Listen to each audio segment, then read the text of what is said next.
Selamat siang. Perkenalkan, nama lengkap saya Sufiana Unmali, NPM 33180060. Nah, di sini saya akan mempresentasikan tugas saya tentang sistem rangka. Nah, jadi baik, yang perlu kita perhatikan pertama adalah pengertian sistem rangka. Nah, sistem rangka adalah kumpulan tulang-tulang yang merupakan salah satu alat gerak pasif pada manusia. Nah, jadi baik, dikatakan alat gerak pasif karena sistem rangka akan bergerak jika sistem otot lebih dahulu yang bekerja. Yang berikut adalah fungsi tulang sebagai penyusun rangka. Nah, di sini yang pertama adalah memberi bentuk tubuh. Yang kedua, melindungi bagian-bagian tubuh yang lemah. Yang ketiga, menegakkan tubuh. Yang keempat, tempat melekatnya otot-otot rangka. Yang kelima, sebagai alat gerak pasif. Yang keenam, sebagai tempat produksi sel-sel darah merah atau sumsum tulang belakang dan sel darah putih, khususnya itu granulosit dan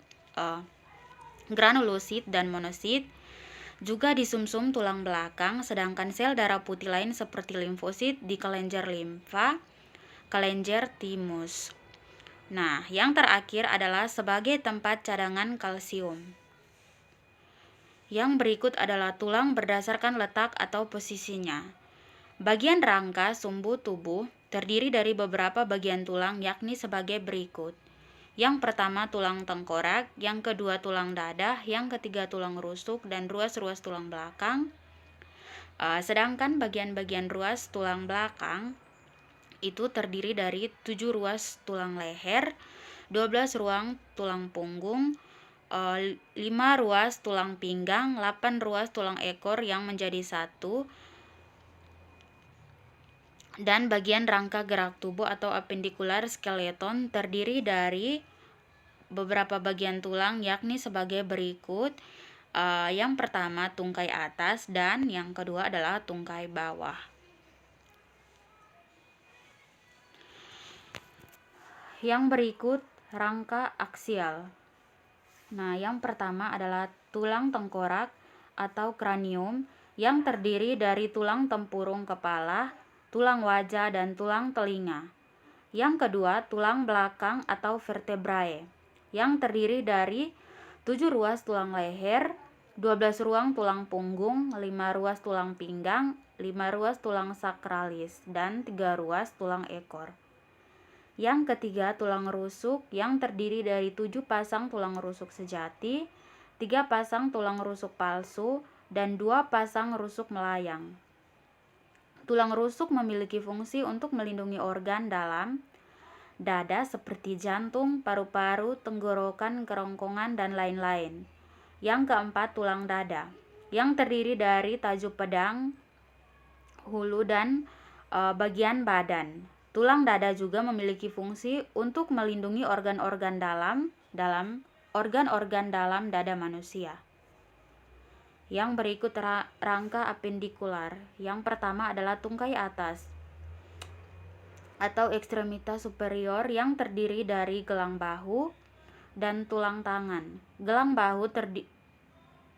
bahu sendiri disusun oleh 2 tulang, yaitu tulang belikat dan 2 tulang selangka. Sedangkan tulang tangan terdiri dari 2 tulang tangan atas, 2 tulang hasta, tulang pengumpil, 6 tulang pergelangan tangan, 10 tulang telapak tangan, dan 28 tulang jari tangan. Nah, yang berikut itu tungkai bawah yang terdiri dari tulang panggul dan tulang kaki. Untuk gelang panggul itu sendiri disusun oleh 2 tulang usus, 2 tulang kemaluan, dan 2 tulang duduk atau ischium. Untuk tulang kaki disusun oleh 2 tulang paha atau femur, 2 tulang lutut atau patella, 2 tulang betis atau fibula, 2 tulang kering atau tibia, 14 tulang pergelangan kaki atau tarsal, dan 10 tulang telapak kaki. Kemudian 28 tulang jari kaki atau phalanx. Nah, jadi baik teman-teman, yang berikut itu tulang berdasarkan bentuknya di sini dibagi menjadi 4 bagian. Yang pertama tulang panjang atau biasa disebut tulang pipa. Tulang pipa di sini mempunyai ukuran panjangnya yang relatif lebih besar jika dibandingkan lebar ataupun tebalnya. Yang berikut itu tulang pendek. Nah, tulang pendek mempunyai ukuran panjang yang sama persis dengan lebar ataupun tebalnya. Yang ketiga itu tulang pipi.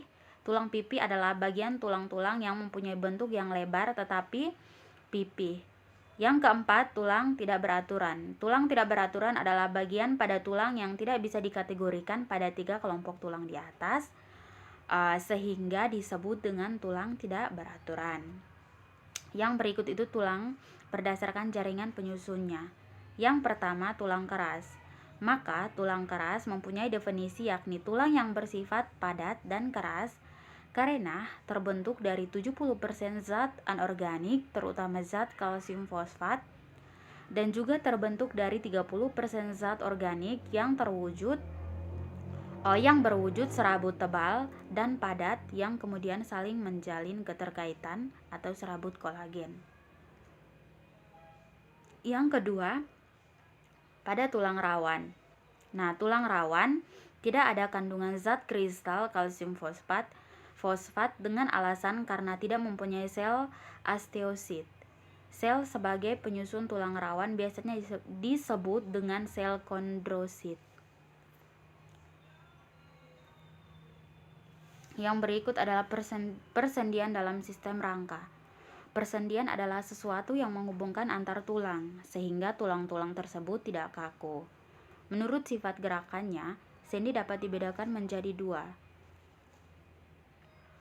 Sendi dapat dibedakan menjadi 3. Yang pertama sendi mati, yang kedua sendi kaku, yang ketiga sendi gerak. Sendi mati yaitu sendi yang tidak memiliki celah sehingga tidak memungkinkan tulang-tulang yang dihubungkan oleh sendi ini dapat bergerak. Nah, contohnya adalah sendi antara tulang kepala. Yang kedua, sendi kaku yaitu suatu hubungan antara tulang yang memungkinkan sedikit pergerakan seperti sendi antara tulang rusuk dan tulang dada. Yang ketiga adalah sendi gerak, yaitu suatu perhubungan tulang dan yang pergerakannya bebas baik ke satu arah, 2 arah maupun ke segala arah. Yang berikut, sendi gerak dibagi lagi menjadi beberapa bagian. Yang pertama, sendi engsel, ada sendi pelana, sendi peluru, dan sendi putar. Nah, sendi engsel yaitu sendi yang pergerakannya menyerupai pintu yang hanya dapat bergerak ke satu arah. Contohnya adalah sendi siku dan lutut. Yang kedua, sendi pelana yaitu sendi yang memungkinkan gerakan kedua arah seperti hubungan antara pergelangan tangan dan jari tangan. Yang ketiga adalah sendi peluru.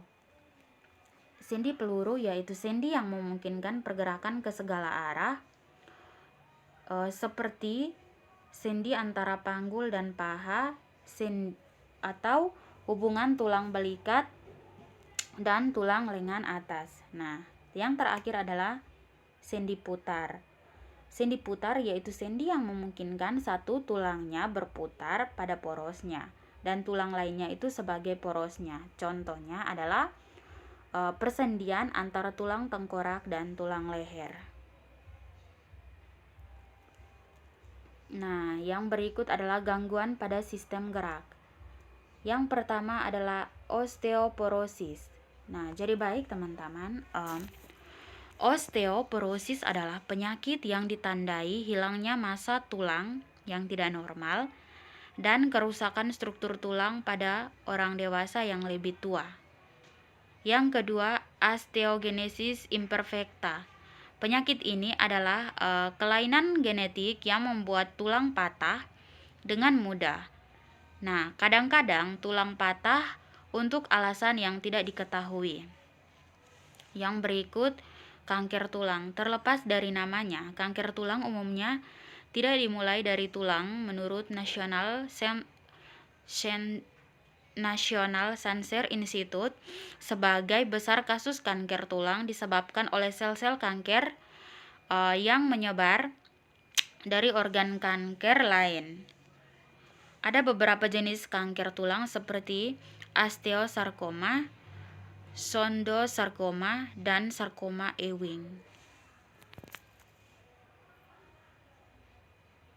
Nah, jadi baik teman-teman, ini adalah hasil presentasi tugas saya. Sekian dan terima kasih. Selamat siang.